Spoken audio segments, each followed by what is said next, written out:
गे माय बिसहर अति सुकुमार बिसहर अति सुकुमार उत आबि गेलखिन हमारो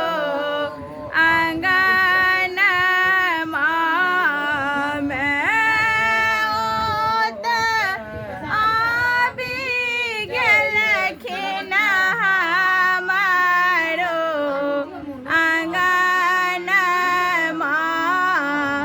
में लेबन बेली फूल मंगाय देवन माला गुथाय देवन माला गुथाय देवन मैया के पहराय पूजन बेर में देवन माता के पहिराय पूजन बेर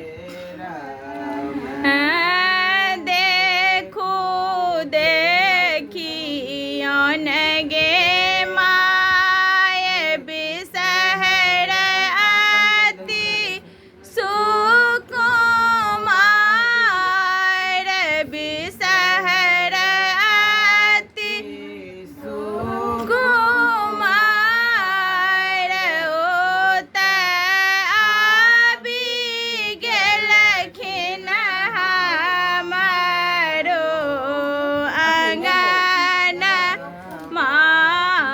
में लेबन मधुर मंगाय लेबन देवन दूध लाब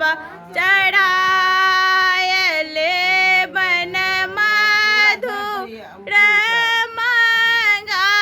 मंगाय देवन भोग लगा पूजन बेर में देवन भोग लगाय पूजन बेर में देखू देखियौन गे